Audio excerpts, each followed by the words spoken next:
Navegaréis cerca del islote de las sirenas, las que hechizan a todo aquel hombre que se acerque a ellas. Todo aquel que escuche su voz será afectado por la locura y morirá ahogado en las aguas que rodean la isla.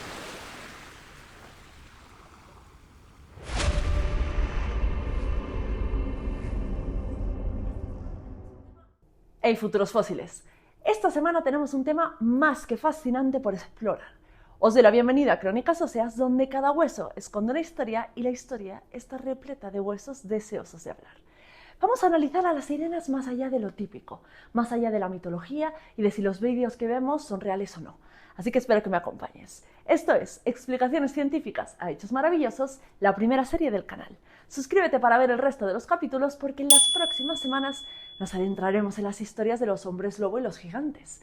Y no vas a querer perdértelo. ¿Os acordáis de la peli de La Sirenita o Little Mermaid? Cuando se estrenó por primera vez, fue un boom en el cine animado de Estados Unidos y reforzó la marca Disney, haciendo que ganase premios y que el interés por las sirenas aumentase muchísimo. Ponla y fíjate bien. Cuando empieza la peli ya vemos varios elementos que van a situarnos en los cuentos y leyendas de los marineros que se encontraban con estas criaturas marinas. El príncipe Eric está en un barco con sus amigotes, está celebrando su cumpleaños y por lo que parece muy amante del mar, pues no debía ser, porque si prestáis atención a la conversación que tiene con su tutor, no sabe nada de las sirenas, ni de los mitos ni leyendas que circulan sobre ellas. Si ves la peli, dicen que el rey Tritón debe estar de buenísimo humor porque el mar está tranqui, a lo que Eric responde preguntando que quién es ese, básicamente. Los marineros le dicen que todo marino sabe de él, a lo que el tutor, de mente más lógica y racional, le dice a Eric que no crea en esas papanatas. Este pequeño fragmento es muy importante para explicar cómo funcionan las leyendas, que no son más que historias pues, que se transmiten de forma oral, es decir, a través de la palabra. ¿Para qué? Pues para explicar sucesos extraños que ocurren o que se piensan que han ocurrido y que se cuentan y advierten e informan a otras personas. Las leyendas además suelen estar ancladas a un tiempo y a un lugar muy específico. Arnold van Gennep, un tío muy guay de origen alemán que hacía etnografía, explicaba que las leyendas siempre combinan elementos heroicos y sobrenaturales a los que le damos una verosimilitud cultural. ¿Por qué esto es importante? Pues porque las leyendas cumplen funciones sociales clave, ya que actúan como vehículos de memoria colectiva y van a dar identidad cultural. Por ejemplo, las leyendas sobre sirenas pueden haber servido para explicar fenómenos marítimos que de otra manera no tendrían explicación o para reforzar normas culturales sobre el comportamiento humano frente a lo desconocido. Tiene sentido, ¿no crees? Al final, estas leyendas se transforman en relatos estructurados que reflejan los valores y temores de una sociedad. Siempre, obviamente, incorporando algo sobrenatural. Otro tío muy importante para la antropología y que era un personajazo, que un día hablaré de él porque vaya tela marinera de hombre, fue Malinowski. Y este decía que las leyendas condensan la experiencia de los antepasados. ¿Cómo? Pues transmitiendo de generación en generación lecciones valiosas. Y aquí las sirenas representarían la fascinación y el miedo hacia lo desconocido que nos atrae desde tiempos muy remotos. Otro ejemplo, se dice que Colón vio sirenas en su viaje a América y que dijo pues, que no eran tan guapas como le habían contado, que no le tomasen el pelo. Otro que también tuvo esa suerte fue el capitán Whitbourne, que tuvo un encuentro muy cercano con una de ellas que incluso se acercó a él en el puerto de Terranova. El propio capitán John Smith, el de Pocahontas sí, en 1614 nos habla de una sirena que vio por las Indias Occidentales, del que quedó prendidísimo, tipo, lo dejo todo a la mierda, Pocahontas, me voy contigo, my love.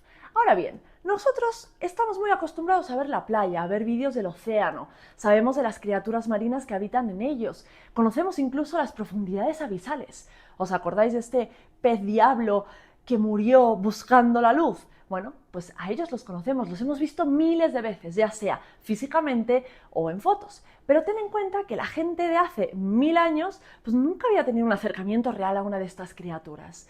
Pero creía en los marineros que juraban ante Dios y la Biblia que estas criaturas existían. Y no será hasta el siglo XVII que se deje de creer formalmente en ellas, con eso del avance de la ciencia y las bases que sentarían la ilustración y el pensamiento científico. Con este cambio de mentalidad, todo lo que no sea un hecho observado y registrado no tiene cabida. Así que, como podréis comprobar, historias maravillosas dejaron de ser el foco cuando entró el pensamiento cientificista. O bueno, esto es en teoría, porque ya sabemos que en la práctica los misterios misteriosos siempre nos seducen por muy lógicos que seamos o pretendamos ser. Porque hay que tener en cuenta que mucho bla, bla, bla, bla, bla, pero las sirenas fueron investigadas por científicos como Erik Pontoppidan, quien recopiló avistamientos de ellas en Noruega. Y aunque los naturalistas intentaron clasificar a estas criaturas dentro del marco científico, pues ellas siguieron desafiando los límites entre el mito y la realidad. Ahora, si volvemos atrás en el tiempo y tiramos del hilo para ver de dónde vienen estas sirenas, veremos que su figura ha evolucionado a lo largo de los siglos, reflejando los valores, los miedos y las aspiraciones de las culturas que las imaginaron. Aunque no podemos marcar un momento concreto, podemos ver que quizá todo empezó con su contraparte masculina, Oannes o Ea, descrito con cola de pez y adorado en Acadia en el 5000 a.C., que luego los babilonios parecen reconvertir en el señor de las aguas. En cuanto a la figura de sirena femenina, pues seguramente de las primeritas fue Atargatis, diosa lunar que posteriormente será conocida como Derceto en Grecia. Parece que los sirios, los israelitas y los filisteos la amaban mil. A la que sí conocemos bien son, como siempre, a las griegas, pero tenemos que tener en cuenta que no son el estilo de sirena al que estamos acostumbrados. ¿Me explico? Las primeras sirenas no eran las criaturas mitad humano, mitad pez que conocemos. En su lugar, se las representaba como híbridos de aves y mujeres. Y estas sirenas aladas tenían torsos femeninos y cuerpos de pájaro, lo que simbolizaba su capacidad para moverse entre el cielo y la tierra, actuando además como guías entre el mundo de los vivos y el más allá, y parecían tener una vinculación muy fuerte con nuestro tema preferido del canal, que es la morición. Por ejemplo, nuestro querido Odiseo, Ulises, que hace unas semanas se peleaba con Polifemo, y si no has visto el vídeo pues vas a verlo porque menuda bronca, pues ahora está enfrentándose a las sirenas. El tío sabe que estas atraen a los marineros hacia la desvivición con sus voces melódicas. Así que el güey, que es valiente como él solo, le dice a su gente que lo aten al mástil del barco y que los demás se pongan cera en los oídos para no escuchar nada, que él sí las quiere escuchar.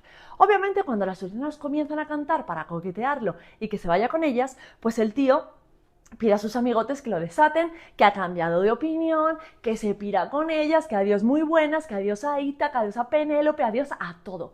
Y sus compas no lo hacen porque son buenos amigos, esos raros que no siempre encuentras, y Odiseo se salva. Fin. Aquí lo importante es esa vinculación de la sirena como portadora de un conocimiento peligroso. Y además, si estas tienen una conexión con alguna deidad superior, pues esta va a ser Perséfone, que si no sabéis su historia os recomiendo buscarla porque es de las mejores de toda la mitología. Bueno, a ver, mejores, es súper trágica y horrible, pero a la vez es que es de las más interesantes. Si os gusta la mitología, tenéis que conocer la historia de Hades y Perséfone. Y además, si os gusta la mitología y el arte, tenéis que ir con Bernini, el mejor escultor de toda la vida de Dios, Bernini, que plasmó en una de sus esculturas más increíbles, que seguramente habéis visto o no, pero bueno, que miréis, por favor, qué manera de trabajar el mármol. Fijaos en el efecto que crea entre las manos de Hades y la piel de Perséfone. O sea, es increíble, es bellísima y es el top, top, top, top de la escultura. En fin, que siempre va a haber una vinculación entre ellas con la diosa, en algunas versiones. Me da calor,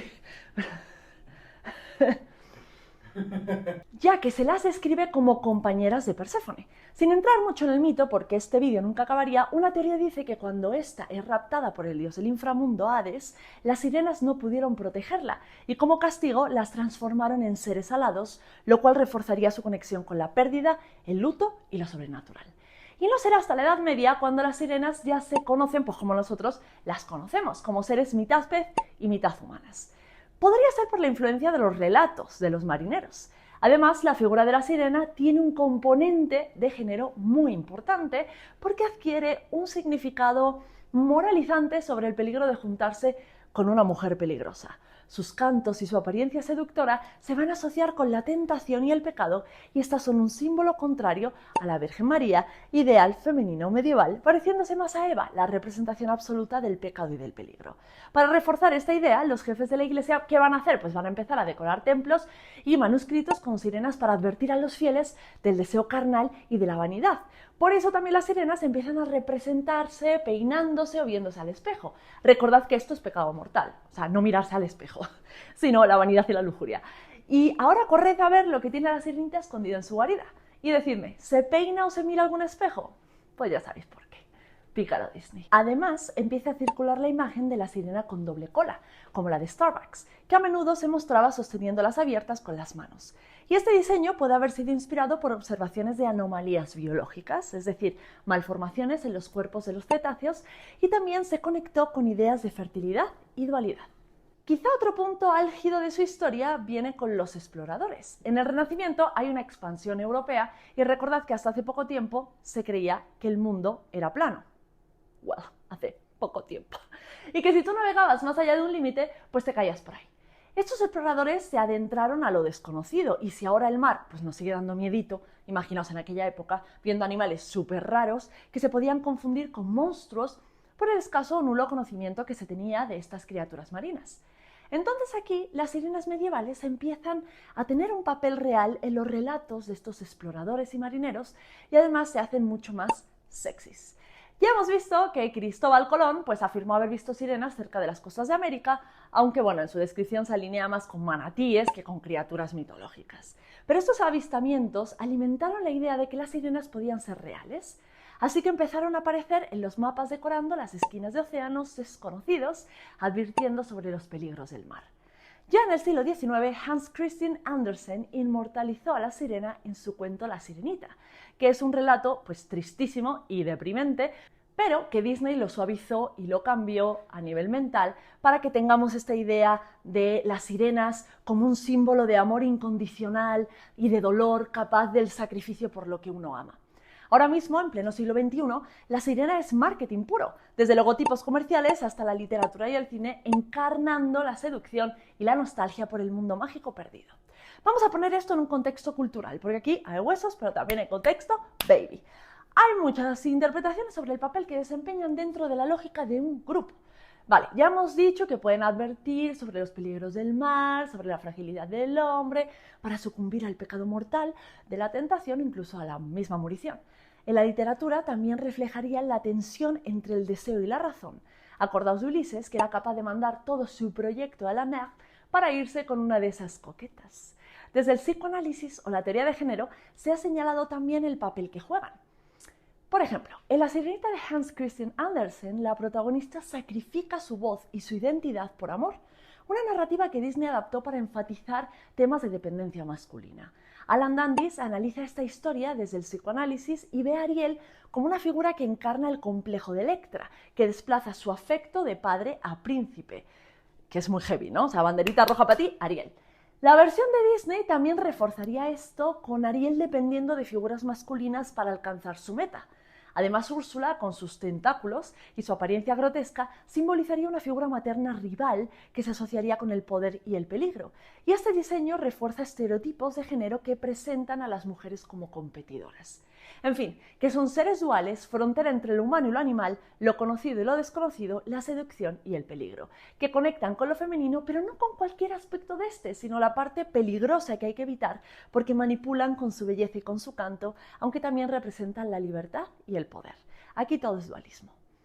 Por otro lado, y esta teoría es súper interesante y seguramente me la juego que no la habéis escuchado nunca, la figura de las sirenas como tentadoras y destructoras se alinearía con la lógica de los cultos cargo, donde las comunidades costeras dependen de la llegada de bienes del mar para su sustento.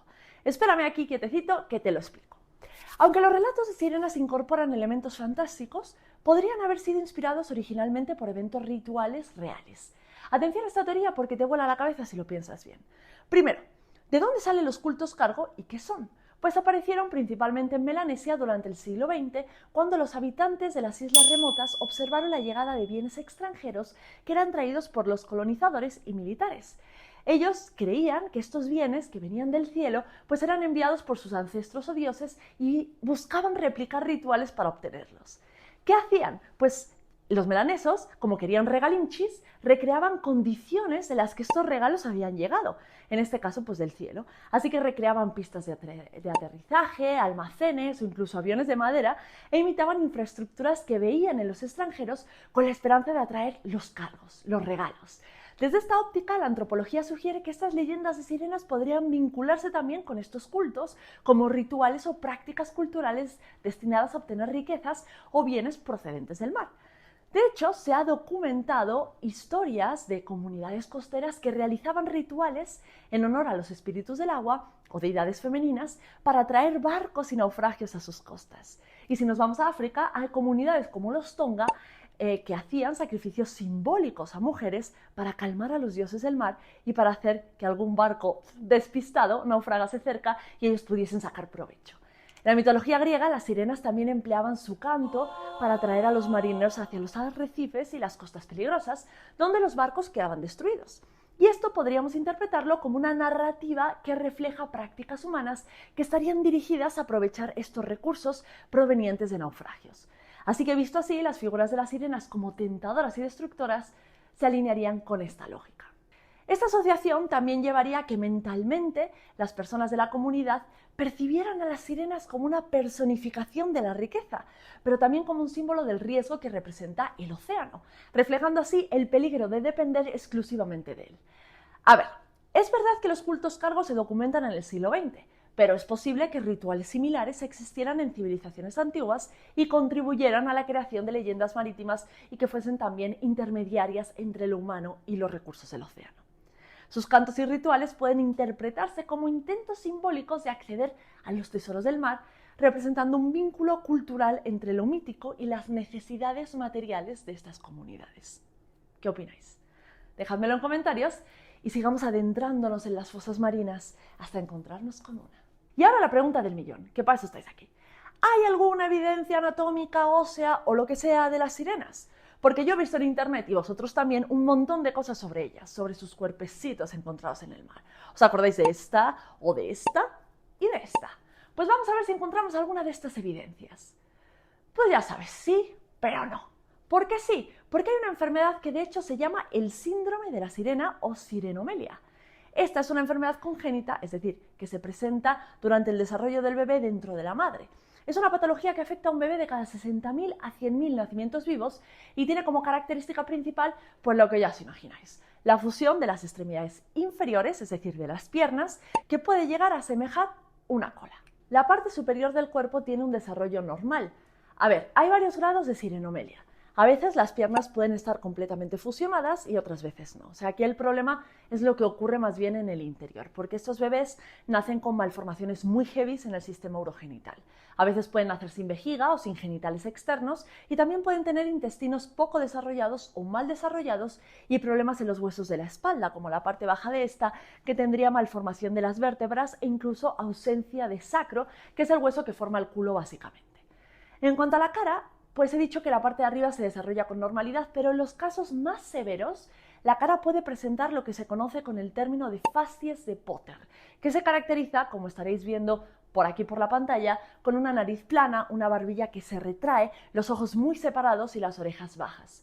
Si me preguntáis el porqué de esta enfermedad, pues os diré que hay factores muy variados, desde problemas con la arteria umbilical, factores genéticos o ambientales, como madres que tienen diabetes gestacional, que consumieron sustancias muy duras o demasiada vitamina A. O simplemente puede ser un defecto embrionario, que también puede pasar. La cosa es que hay unas formas más y menos graves de sirenomelia. Las menos graves se conocen como dipodia y lamboidea. La primera pues van a ser las piernas juntas con dos pies separados y la segunda son los muslos fusionados pero las piernas y los pies separados. Los casos más severos serían simpodia, monopodia y ectropodia. Y en todos estos casos vamos a tener una fusión completa de las piernas y en la monopodia una sola pierna con un pie al final. Ahora, ¿cuál es la probabilidad real de que uno de estos bebés se desarrolle hasta ser un adulto y pueda cantar a los marineros y hacer que estos pierdan la cabeza por ellas? Pues desgraciadamente muy baja. Claro, actualmente con la medicina te hacen un Doppler a color, una eco en 3D, una ultrasonografía, lo ven durante el embarazo y saben qué pasa y te aconsejan suspenderlo todo. Pero hace 500.000, 2.000 años como que no. Y la mayoría de los casos aún así suelen ser incompatibles con la vida por las malformaciones que os he dicho. Sobre todo porque algunos bebés nacen sin riñones y ya me vas a decir tú qué hace sin riñones. Aún así, hay casos de supervivencia. Por ejemplo, Tiffany Yorks y Milagros Cerrón son dos niñas sirena que sobrevivieron. Tiffany nació en 1988 y la madre cuenta que cuando nació las enfermeras se la llevaron y cuando ella pidió verla le dijeron: usted no desea verla, la niña no va a vivir, lo cual es muy fuerte. Nació con problemas de corazón y riñones, pero vivió. Y de hecho ya de adulta dijo que quería estudiar enfermería, aunque desgraciadamente murió en 2016 y es a día de hoy la superviviente más longeva a la sirenomelia. Milagros Calderón nació en 2004 en Perú y también le dijeron que no sobreviviría y que los padres, bueno, pues ¿qué iban a hacer? Se sabe que la madre había estado en contacto con muchos insecticidas usados en el campo y eso pudo ser la razón por la que este bebé naciese con este problema. La niña se sometió a 11 operaciones y logró vivir 15 años. Más allá de esto, o de hipotetizar con los animales marinos desconocidos para los navegantes, pues no habría mucho más. Se me ocurren varios escenarios tristes, muy tristes, en los que quizá algún marinero o simplemente una persona que estuviese por la costa hubiese encontrado a uno de estos bebés abandonados cerca del mar. Cuando alguien quiere dejar a otro alguien, ya me entiendes, en algún lugar, pues siempre va a buscar hacerlo en un sitio poco visible y quizá ya que está y lo pone ahí, pues que se lo lleve el mar o incluso que lo haya dejado en el mar y que éste lo haya devuelto. Si alguien hace 1000 años o lo que sea hubiese encontrado a un pequeño así, hubiese pensado que era un ser sobrenatural y quizá hubiese empezado un mito que se fue extendiendo. Otra posibilidad es que simplemente fuesen animales marinos, como los manatíes o las belugas. Recordad que cuando empezamos a surcar los mares no sabíamos qué nos íbamos a encontrar. Me imagino lo que debió haber sido estar en un barco en el Atlántico o en el Pacífico, por ejemplo, durante meses, con mala hidratación, mala comida, un montón de enfermedades, suciedad, hacinamiento, desesperadito por llegar a algún lugar y seguramente con algún episodio tipo Don Quijote, confundiendo molinos de viento con gigantes. Me imagino que el barco surcaría ese mar en plena noche, solo iluminado por la luz de la luna, y que un delfín, por ejemplo, de repente hiciese su aparición. ¿Qué habríamos pensado nosotros? Pues quizá y solo quizá hubiésemos dejado nuestra imaginación volar, permitiendo que el gozo del mito se adentrase en nosotros y llevando estas historias maravillosas a los puertos y tabernas a las que habríamos ido a contar nuestras aventuras y de paso exagerarlas un poquito. En fin, para acabar me gustaría que reflexionásemos un poco en algo que ya tocamos en el vídeo pasado, la evolución y la adaptación, en este caso, la necesaria para una vida en el agua. ¿Cómo sería una sirena si existiese de verdad? Ya te digo yo que no tendría una melena roja, unos labios carnosos, ni usaría 2 conchas para taparse las boobies.